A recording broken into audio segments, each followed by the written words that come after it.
পঞ্চভূতের নরনারী প্রবন্ধের শেষাংশ। দীপ্তি ও স্রোতস্বিনী সভা ছাড়িয়া গেলে ক্ষিতি হাঁপ ছাড়িয়া কহিল, এইবার সত্য কথা বলিবার সময় পাইলাম। বাতাসটা এইবার মোহমুক্ত হইবে। তোমাদের কথাটা অত্যুক্তিতে বড়, আমি তাহা নীরবে সহ্য করিয়াছি।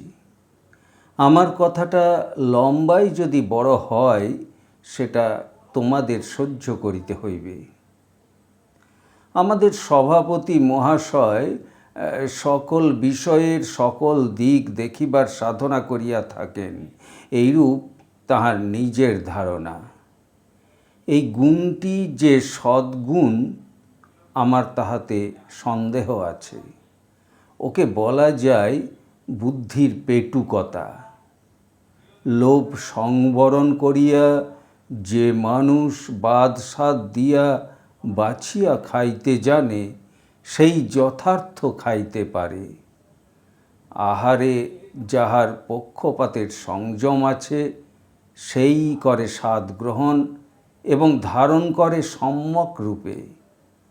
বুদ্ধির যদি কোনো পক্ষপাত না থাকে, যদি বিষয়ের সবটাকেই গিলিয়া ফেলার কুশ্রী অভ্যাস তাহার থাকে, তবে সে বেশি পায় কল্পনা করিয়া, আসলে কম পায়। যে মানুষের বুদ্ধি সাধারণত অতিরিক্ত পরিমাণে অপক্ষপাতী, সে যখন বিশেষ ক্ষেত্রে পক্ষপাতী হইয়া পড়ে, তখন একেবারে আত্মবিস্মৃত হইতে থাকে। তখন তার সেই অমিতাচারে ধৈর্য রক্ষা করা কঠিন হয়। সভাপতি মহাশয়ের একমাত্র পক্ষপাতের বিষয় নারী। সে সম্বন্ধে তাহার অতিশয়োক্তি মনের স্বাস্থ্য রক্ষার প্রতিকূল এবং সত্য বিচারের বিরোধী। পুরুষের জীবনের ক্ষেত্র বৃহৎ সংসারে, সেখানে সাধারণ মানুষের ভুলচুক ত্রুটি পরিমাণে বেশি হইয়াই থাকে। বৃহতের উপযুক্ত শক্তি সাধনা সাপেক্ষ, কেবলমাত্র সহজ বুদ্ধির জোরে সেখানে ফল পাওয়া যায় না। স্ত্রীলোকের জীবনের ক্ষেত্র ছোট সংসারে, সেখানে সহজ বুদ্ধিই কাজ চালাইতে পারে। সহজ বুদ্ধি জৈব অভ্যাসের অনুগামী, তাহার অশিক্ষিত পটুত্ব। তাই বলিয়াই সে সুশিক্ষিত পটুত্বের উপরে বাহাদুরি লইবে, এ তো সহ্য করা চলে না। ক্ষুদ্র সীমার মধ্যে যাহা সহজে সুন্দর, তার চেয়ে বড় জাতের সুন্দর তাহাই বৃহৎ সীমায় যুদ্ধের ক্ষতচিহ্নে যাহা চিহ্নিত। অসুন্দরের সংঘর্ষে ও সংযোগে যাহা কঠিন, যাহা অতি সৌষম্যে অতি ললিত অতি নিখুঁত নয়। দেশের পুরুষদের প্রতি তোমরা যে ঐকান্তিকভাবে অবিচার করিয়াছ, তাহাকে আমি ধিক্কার দিই। তাহার অমিত ভাষণেই প্রমাণ হয় তাহার অমূলকতা। পৃথিবীতে কাপুরুষ অনেক আছে, আমাদের দেশে হয়তো বা সংখ্যায় আরও বেশি। তার প্রধান কারণটার আভাস পূর্বেই দিয়াছি। যথার্থ পুরুষ হওয়া সহজ নয়, তাহা দুর্মূল্য বলিয়াই দুর্লভ। আদর্শ নারীর উপকরণ আয়োজন অনেকখানি যোগাইয়াছে প্রকৃতি। প্রকৃতির আদুরে সন্তান নয় পুরুষ। বিশ্বের শক্তি ভাণ্ডার তাহাকে লুট করিয়া লইতে হয়। এই জন্য পৃথিবীতে অনেক পুরুষ অকৃতার্থ, কিন্তু যাহারা সার্থক হইতে পারে, তাহাদের তুলনা তোমার মেয়ে মহলে মিলিবে কোথায়?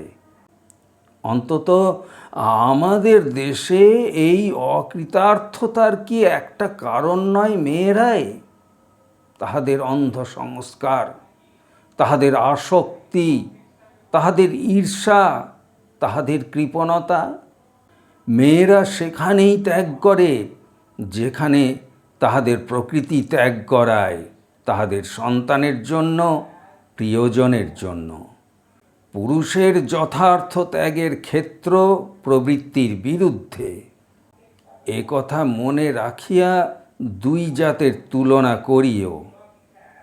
স্ত্রৈণকে মনে মনে স্ত্রীলোক পরিহাস করে, জানে সেটা মোহ, সেটা দুর্বলতা। একান্ত মনে আশা করি দীপ্তি ও স্রোতস্বিনী তোমাদের বাড়াবাড়ি লইয়া উচ্চ হাসি হাসিতেছে। না যদি হাসে, তবে তাহাদের পরে আমার শ্রদ্ধা থাকিবে না।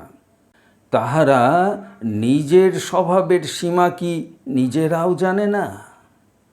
পরকে ভোলাইবার জন্য অহংকার মার্জনীয়, কিন্তু সেই সঙ্গে মনে মনে চাপা হাসি হাসা দরকার।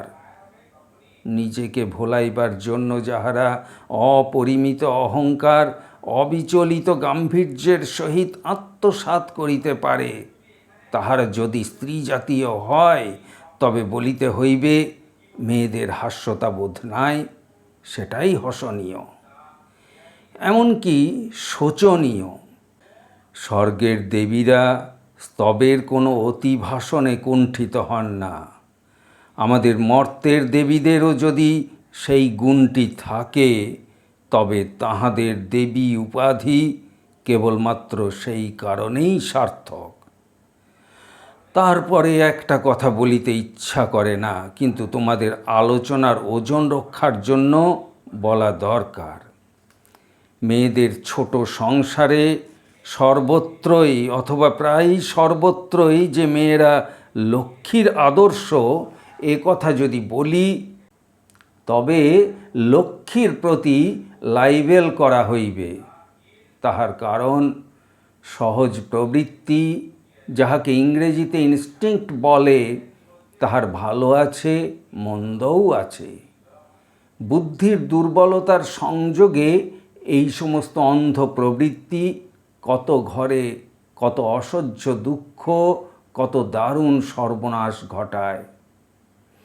সে কথা কি দীপ্তি ও স্রোতস্বিনীর অসাক্ষাতেও বলা চলিবে না? দেশের বক্ষে মেয়েদের স্থান বটে।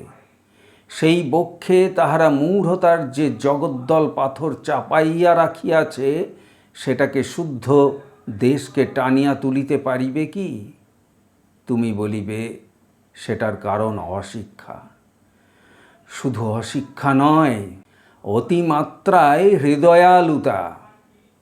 তোমাদের শিভালরি সাংঘাতিক তেজে উদ্যত হইয়া উঠিতেছে।